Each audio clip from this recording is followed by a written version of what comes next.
Hey everybody, Armored Outta here. Figure I'd just sort of jump in and give you a breakdown slash reaction to the brand new Grim Misadventures 174.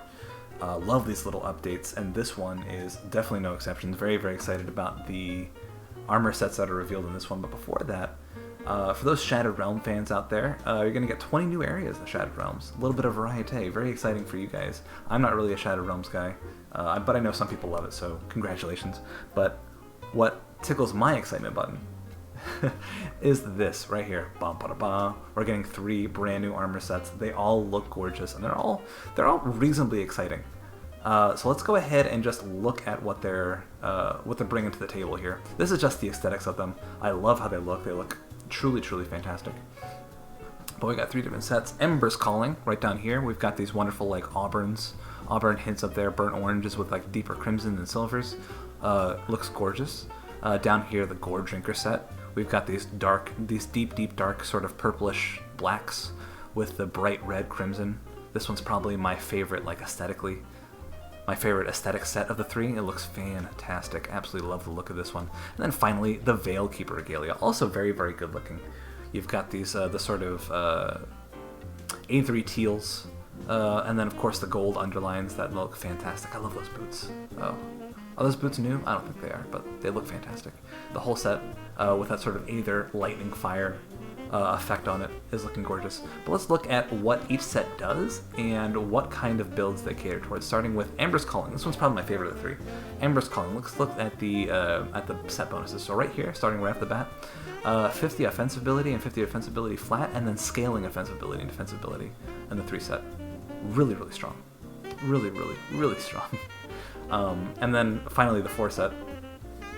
Of course, you can sort of ignore the Vindictive Flame bonuses. Those will never make or break a set, but right down here, minus 20% fire resistance to Veil of Shadow, minus 20% chaos resistance to Veil of Shadow. That's really strong, obviously. I don't need to tell you how strong resistance reduction is. So what I'm thinking for this set is going to be a pure fire saboteur, which I think is really cool. And instead of being based around auto-attacking with Fire Strike, I think that this one's going to be catered more towards a caster. At least that's my initial assessment. So right down here are the 4 pieces. Right off the bat, you've got 3 different pieces: the helmet, the chests, and the shoulders. All have different damage conversions. 2 different sets that have 2 different pieces that have piercing to fire damage conversion, which is interesting because if you pair this with a Molten Claw Slicer, you get guaranteed 100% piercing to fire damage conversion, which is key. That gives you a lot of like Nightblade abilities like Ring of Steel, as well as the other ancillary piercing damage abilities that are pure fire damage. That's strong on its own, but it also fully converts things like, I believe, Canister Bomb and Granado both have native piercing damage. So that's exciting. But what's more exciting to me is the cold to fire damage on the shoulders.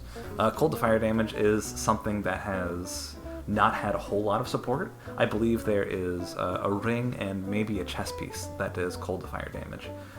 So maybe with these shoulders, I think probably that scales with the 30%. It might be possible to get 100% cold to fire damage as well. If you can get both cold and piercing to fire damage, you have a whole mess of options with what you can do. I would probably lean in to the to like Ulzuin's Chosen again with the caster. Probably mess around with Granado and Canister Bomb. Really make those nukes super powerful. Have the cooldowns constantly refreshing. I think that could be very, very fun, especially with a Saboteur build where it's sort of like hit and run. Throw out your bombs and keep on going. I think this could be a very, very high damage dealing set potentially with all of the resistance reduction. And this is the one that I can't wait to play around with. Up next is Gore Drinker. Gore Drinker is interesting. So let's look at the set bonuses, right? So 2 set, very standard, plus pierce, plus beating damage. So that's nothing new. You generally, as a 2 set bonus, you get 120% to your main damage type. But look at the 3 set right here. You ready for it? Plus 18% health. Plus 18% health. Oh my gosh. And then reduction in bleeding duration, fine, I guess. Plus 3 death sentence, that's fine. And then down here you get sort of where they want you to go with the set. So bunch of flat piercing damage and bleeding damage over to Virus Might. 356 flat piercing damage to cadence. That's a crazy big number for an auto attack replacer. You're only getting that every third strike, but still. That scaled up with all your other flat and scaling piercing damage on an auto attack replacer is really, really strong. This one's kind of interesting though. You get bleeding damage over 2 seconds. This one over here. Flat bleeding damage to Word of Pain, and then bleeding resistance reduction to Word of Pain. What's interesting about that is that Inquisitor doesn't have any native bleeding damage as far as I'm aware. You might be able to get some with like some monster frequency, but I'm not sure what they want you to do. Maybe like a pure bleeding paladin, focusing on that 4,000 bleeding damage to Vire's Might. But I really don't know. I'm not sure what they want you to do with this. What I would do is probably combine Oathkeeper and Soldier. And again, with all of the native physique that you get from the from Soldier and Oathkeeper, with the flat health bonuses in Oathkeeper, the scaling health bonuses in Soldier, you can get your health up to a crazy amount with this bonus 18% health. That is wild. So I would definitely just do a mix of Vire's Might and Cadence with piercing damage. Just look at the items real quick. This one's interesting because you have three different pieces, all with fire to piercing damage conversion. I think these all stay in the 20 to 30%. That is very run-of-the-mill for amulets and rings, 20 to 30%. But what's interesting was if they're all well rolled, you get a native 90% fire to piercing damage conversion. And I think that there is a ring, a very, very strong ring that also has fire to piercing damage conversion, which is, if you just equip one of those rings, you will have the full fire to piercing damage conversion, which is great for things like Heart of Wrath. Is a great example of a really powerful damage dealing nuke that you can just mix in with any other piercing damage abilities that you already have, and sort of support that playstyle, right? If you're doing piercing damage cadence, you can do a pure piercing damage Heart of Wrath that will also shred defensive ability and give you a huge piercing damage buff, and you can just pop, pop, pop, knock them down that way. Very methodical. I think that's a very cool cool playstyle they're promoting here. Can't wait to play around with that. But more likely, I can't wait to use that, the aesthetics of this armor. I can't wait to put that as a transmog for one of my characters. That's what I'm excited for. Finally, we've got the Veil Keeper regalia. Looks like the 4 set here. This one is very interesting. I think it's probably the worst of the 3, but I don't know. I could just be an idiot and I'm not seeing the incredibly powerful things that are in front of me. So 2 set, 50 offensive and 50 defensive ability, not bad. More offensive and defensive ability is always welcome. 3 set, a bunch of resistances, again, really not bad. You will always welcome more resistances. That's never a bad thing. And then the 4 set over here is where it gets a little cattywampus. So you get a massive buff to Arcane Will, 6% offensive ability, 10% attack speed, and a huge boost to health regeneration while Arcane Will is active. That is, it's definitely an interesting direction that the set is taking. Arcane Will is one of those things that you can't super build around, because while Arcane Will is active on your character, the cooldown for Arcane Will does not start ticking, which means that it is impossible to have Arcane Will up 100% of the time. And with things like offensive ability and attack speed, you kind of want to be able to rely on those. So the 6% offensive ability, you want to be at a certain threshold where you're always hitting and you're always critting. Or not always critting, but reliably critting. And for attack speed, if you are an auto attack based character, you either want to be super close to the attack speed cap, which is 200%, or you want to be at it, in which case bonus 10% attack speed some of the time is not really going to help you. Right down here, I think it's super interesting that they are starting to give you bonuses for upheaval, which has been classically a super not great skill. But I'd be very interested in seeing them making upheaval a strong skill, which is of course the shaman auto attack skill that only works with 2-handed weapon. It's not an auto attack replacer; it's like a weapon pool skill, but not quite a weapon pool skill. It's strange. It only works on crits, but flat Aether damage, flat electrocute damage over timed upheaval. Very interesting. And then flat lightning damage to Spectral Binding, which makes me think that lightning damage Ritualist might be the way to go here. And then again, 10% attack speed to Spectral Binding. which makes the great spectral binding even better. If you can get maybe some Aether to lightning conversion, that could be very, very strong.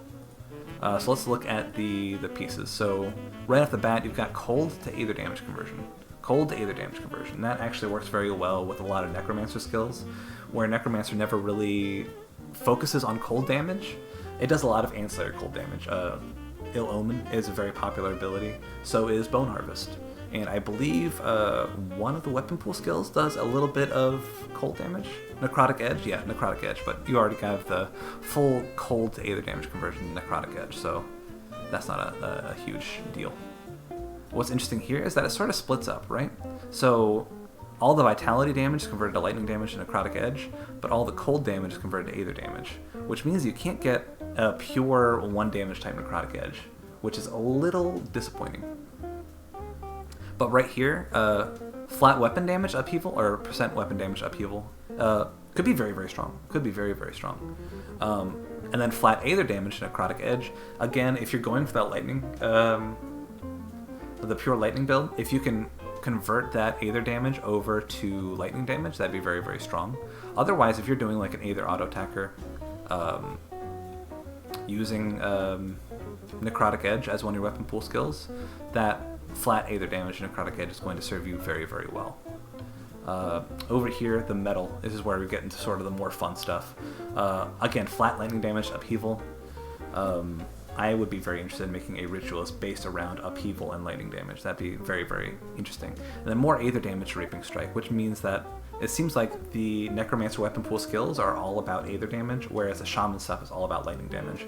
Right down here, duration and health regeneration to Arcane Will. Even though there's more duration to Arcane Will, it's still not super reliable. Reason being, again, while you have Arcane Will up, that cooldown's not going to tick down, so you can't always have Arcane Will active. And then the rest of the stuff is kind of boilerplate. Stun target for a half second to Reaping Strike is fun, but it's not great. I mean, obviously, bosses are going to have a lot of stun resistance. Reaping Strike is a weapon pool skill, so you can't like time it so you're stunning at the right time. It's just going to be something that's going to help you sort of spank and tank regular mobs or regular sort of hero bosses. Then 100% Vitality damage converted to Lightning damage to Reaping Strike. Again, super interesting.